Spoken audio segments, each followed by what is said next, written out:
This topic today is called on what the Heart Sutra says about the Dharma. For Zen Buddhists, the Dharma represents the truth. But while the Dharma is about the truth, it can never be the truth itself. The Heart Sutra makes this clear in its section that starts with, "It follows with emptiness." Just before this, the sutra had said that all dharmas are marked with emptiness. They do not arise nor cease, are not defiled nor pure, do not increase nor decrease. This logical pattern of not this or that gets used to say what emptiness is not, since we cannot say what it is. The sutra proceeds to negate an abbreviated version of the original teachings of Shakyamuni Buddha. These were said to be, quote, entities that are real, unquote, by the Sarvastivada, a sect of Theravada Buddhism during the time of the development of Mahayana Buddhism. Although all that we know about the Sarvastivada comes from others' refutations of it.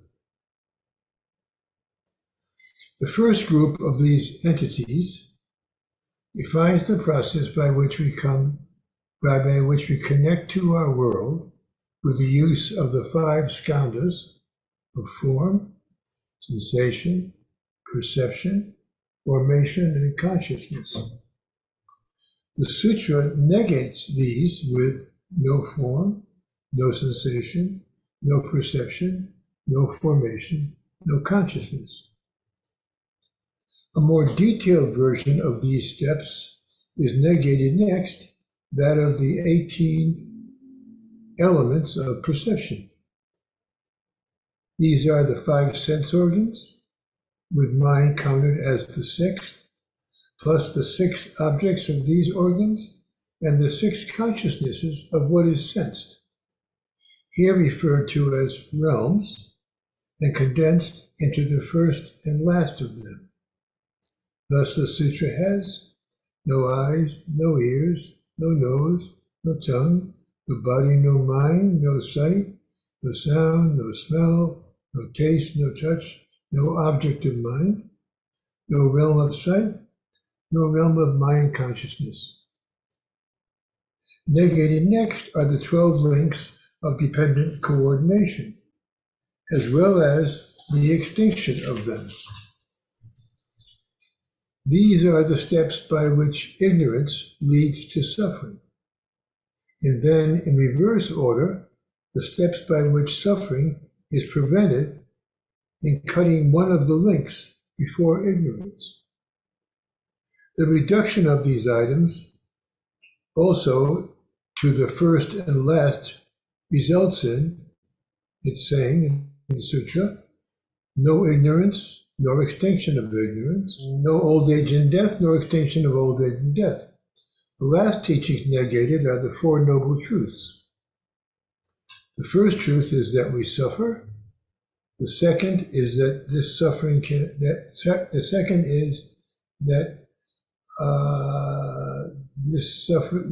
what this suffering is caused by.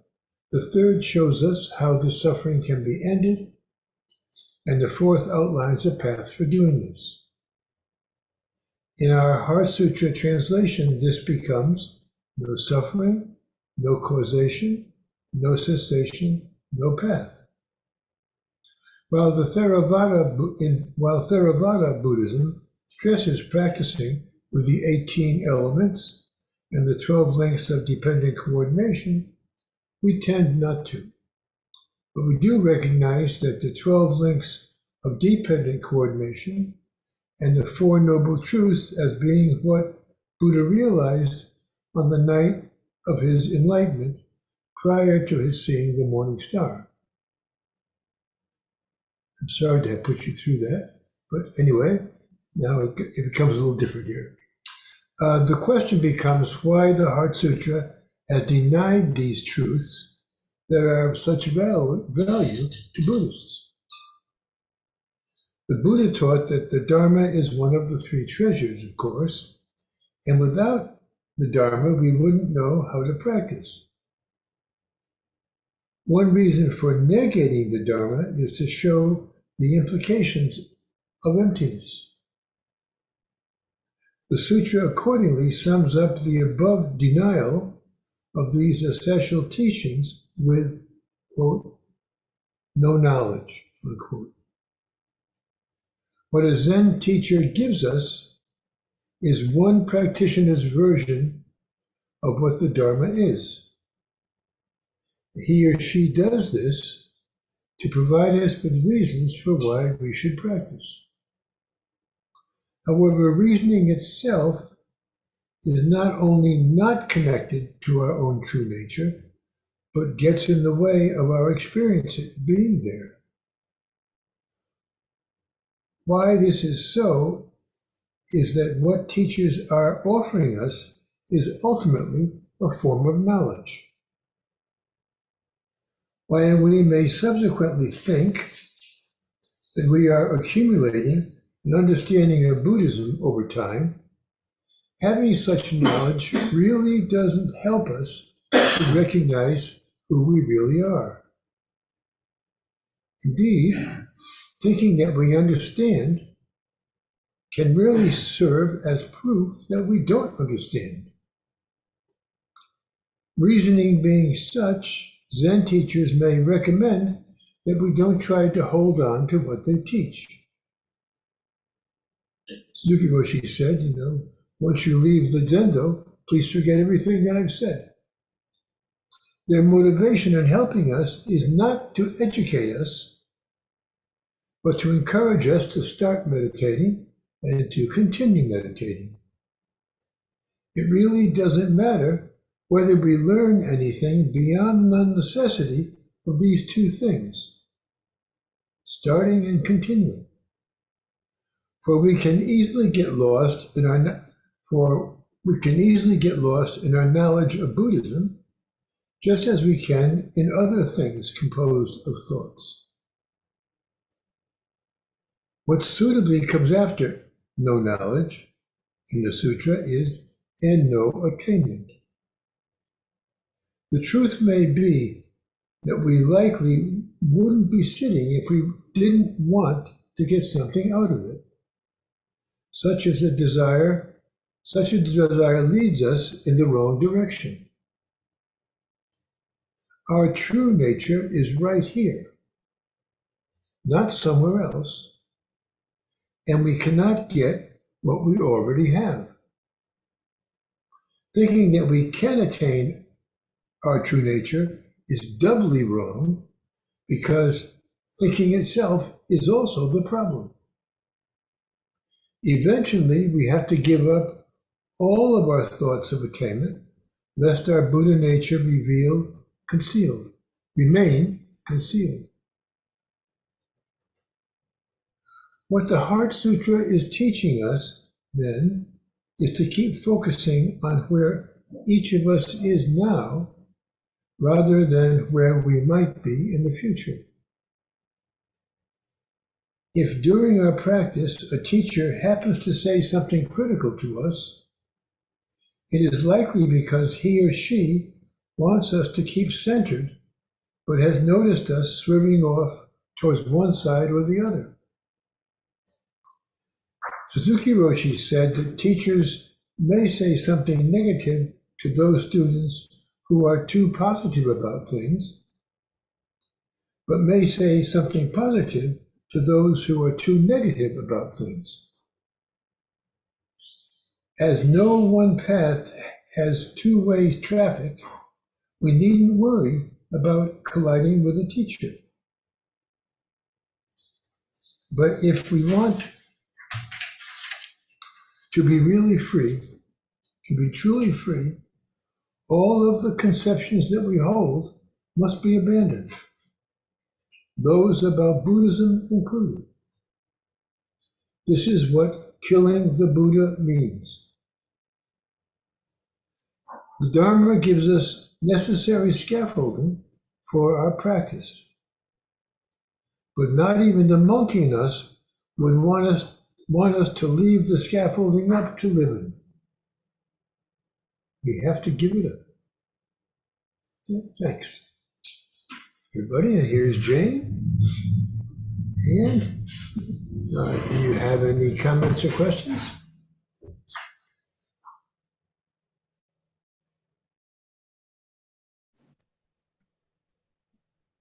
Yes, Mike, you're first. I'm still foggy these days, but I listening to your talk, it kind of sounds like we have to learn. Oh no, I don't want to say it that way. We have to learn what we have to unlearn, in the sense that we have to understand what it is that Buddhism is, Zen, and everything else like that. But we only learn this information, SCON does, and everything else like that, so that we can remove it, because it really isn't. Oh, I'm really having a hard time today. We have to unlearn what we learn in order to understand. Yes. Yeah. Or Please tell me what I just told you. I have no idea. that came right. You used the word, however, understand. Probably I would have not, because I've been talking about how understanding is not enough. But still, that was totally correct, Mike. Yes, yes, Matt.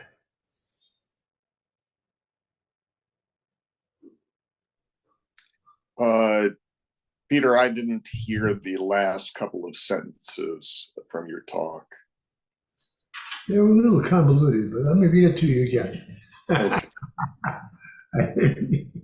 Anyway, so I'll read the last 4 lines here. All of the concepts that we hold must be abandoned, those about Buddhism included. This is what killing the Buddha means. The Dharma gives us necessary scaffolding for our practice. But even the monkey in us wouldn't want to leave up the scaffolding to live in.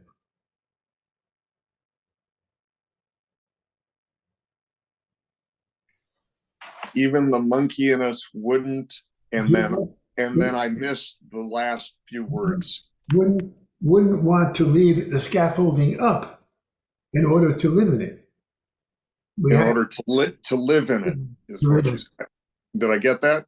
You got it. Yeah, you got it. Yeah. All right. Thank you. A little fun there. A little bit of frivolousness crept into my talk there. No, great talk. Thank you. Yes, Rachel.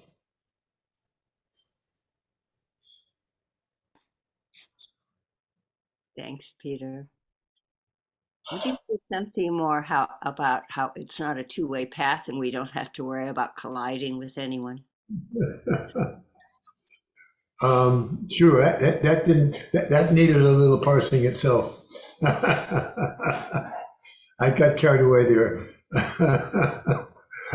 Yes. Actually, I'll change it around. We were reading last night, about Shohaku Okumura and his teacher. By the way, his teacher was Uchiyama Roshi, and now apparently Shohaku also. Jane and I went to, knew him a little bit. We weren't his students, but he was our sponsor. He was our sponsor for our visa. So until I got a full-time job, we had to re-up our visa every year. Anyway, and so he was very good and pretty kind of renowned about doing a paper folding, origami, okay? But he only did 2 things. He made Buddhas and he made monkeys. That's all he would make, Buddhas and monkeys. And he had them, throwing them around. And I was dying to ask one, but I never got up the courage to do so. But anyway, his teacher, he said last night when we were reading it last night, you were there, is that his teacher didn't teach anything.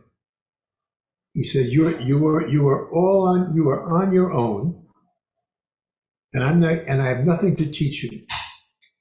And that was the main lesson of his. But therefore, he followed his teacher's practice. His teacher sat, and he sat. Well, in that case, also, there's going to be no collision too.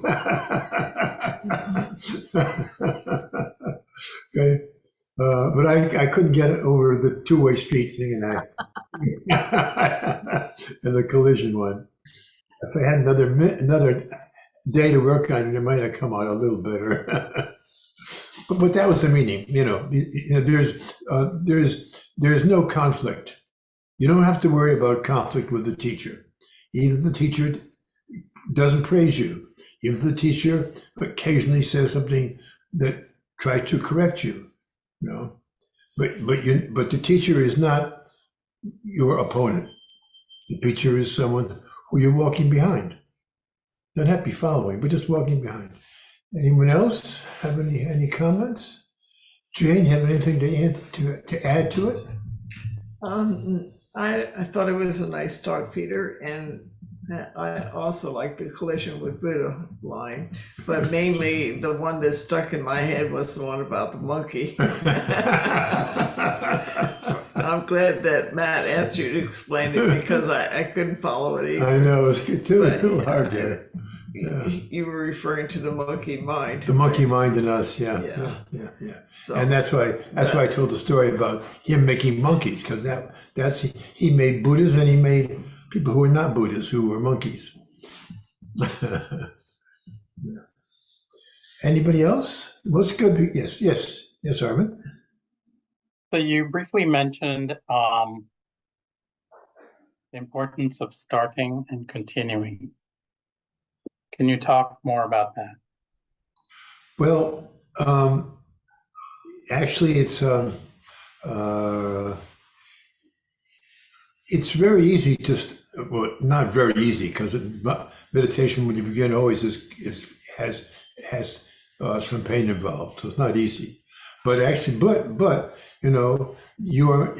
people meditate, and then they get bored because they don't think they're getting anywhere. Because getting anywhere, once again, is unattaining. And we don't see the changes that take place in us, even though they're taking place in us. And so therefore, it's really the most important thing, as you and I talked about it together with Jane recently, is you express it as Dogen saying will, but that is you have to make effort and not give up, and do it for the long run, even though there's a short meditating every day does make you feel better. I mean, I think it makes you feel better anyway. In the long run. And long run too. Long run even more so. But the most important thing is don't stop. But you need to have the will, which is not something that makes you special, but for your own self, you need to have the will to want to, well, Suzuki Roshi said, and Mel often repeated it, what is enlightenment? He said, and Suzuki Roshi said, sticking to one thing to the end. So I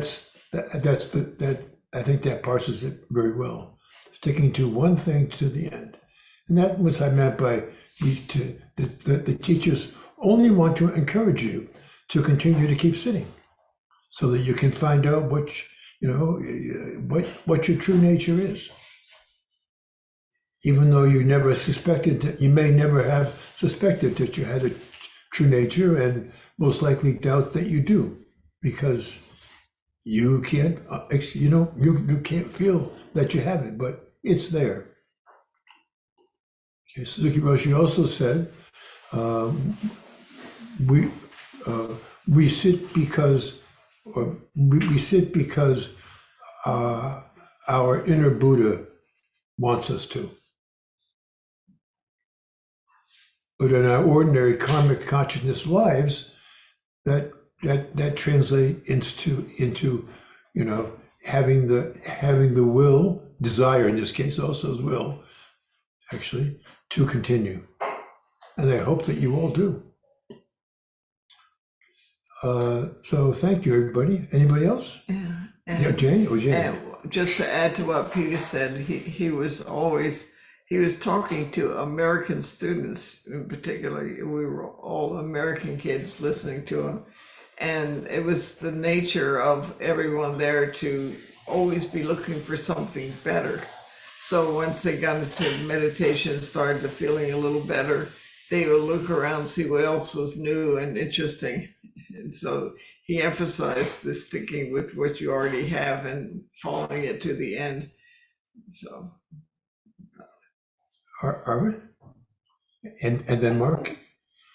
Thank you. So I think, to generalize it, I wonder if the importance of starting and continuing moment to moment in everything that we are engaged in, not just sitting. Yes, exactly.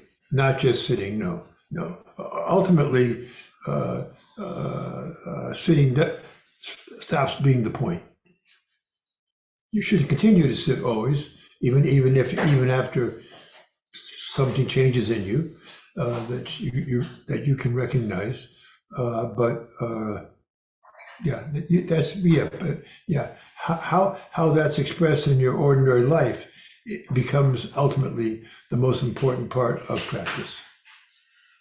And it's true all along too, but it's hard to see it.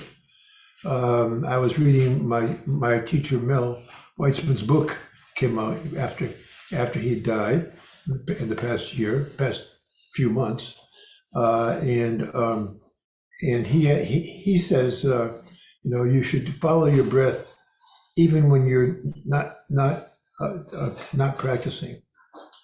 And I kind of disagree with him. I think when you're driving a car, you shouldn't be paying attention to your breath.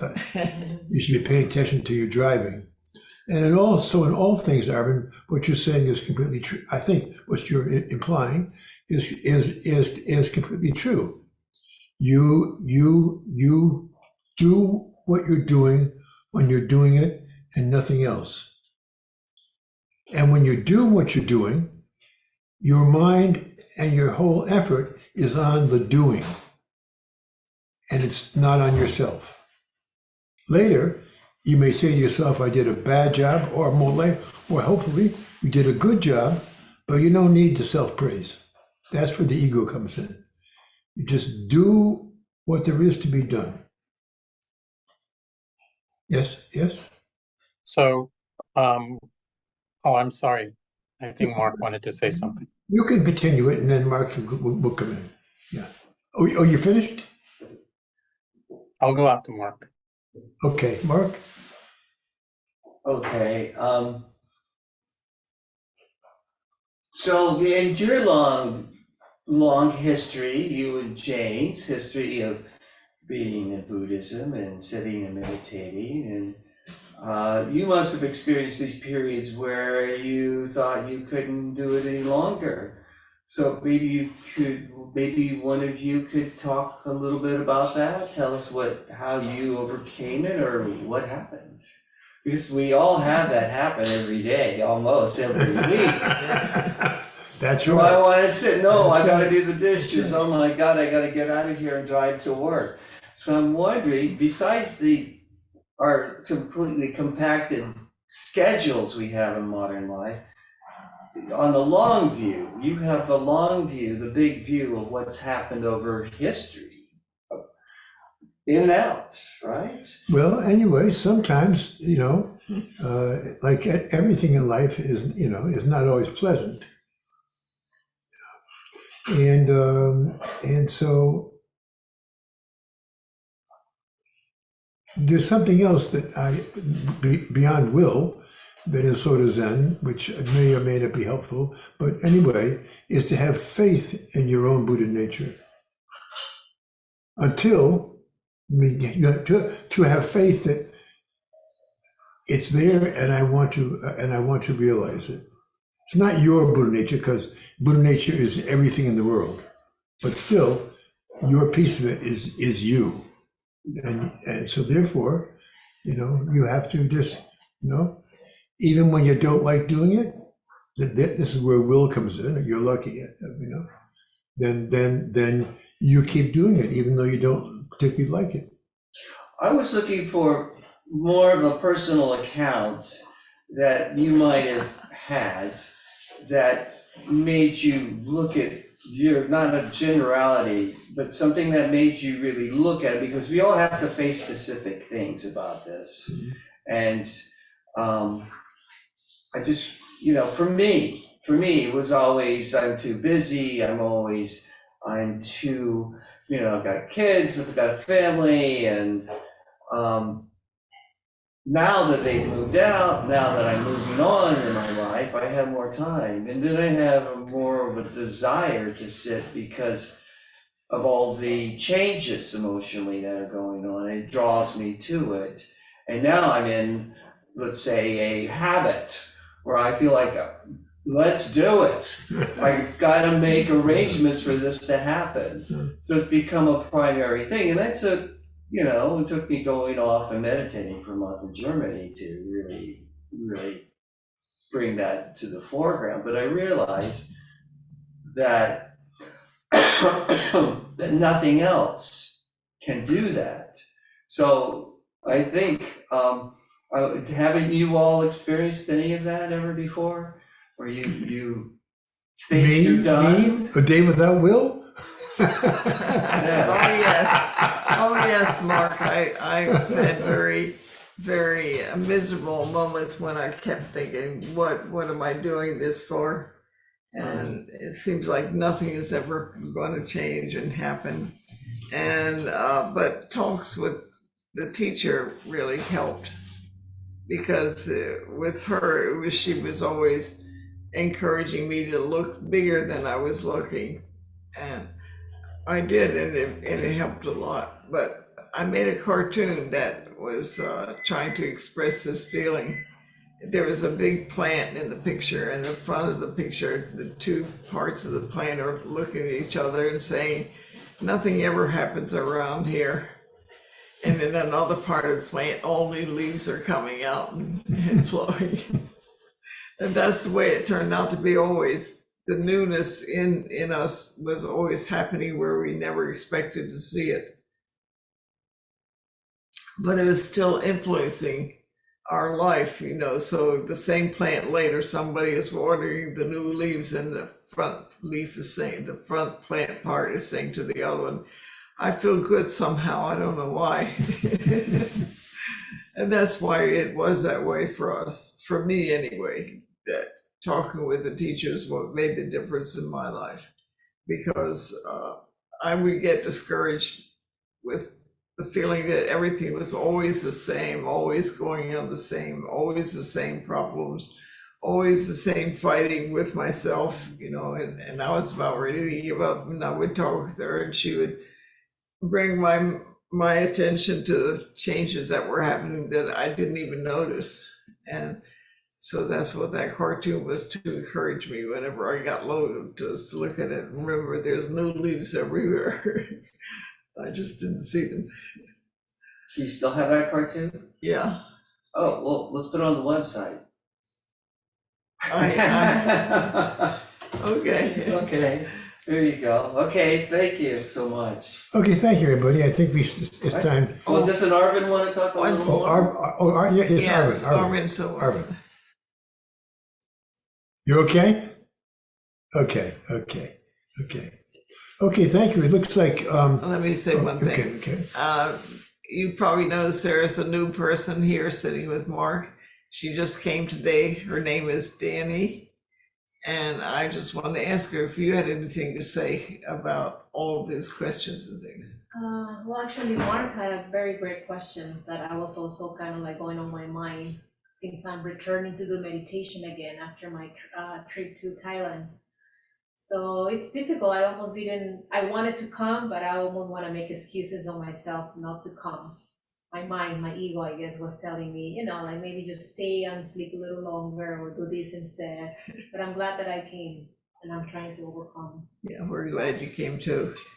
Yes. If you, for me, meditation is sort of like brushing my teeth. I don't really enjoy brushing my teeth necessarily, but I know that I have to brush my teeth because I've actually had a great many cavities in my life. That's true also in my emotional life as well. And so meditation works, but it has to become you. And so in my case, it became, I don't know about the foundation, that's a little bit overstatement, but it became a staple in my life. And from my point of view, if you're fortunate enough to have that happen to you, that it becomes a staple in your life, there's something called a way-seeking mind. And so people begin, that happened to me. I was not serious at all. And then I had not an enlightenment experience, but I had an experience that during a long meditation,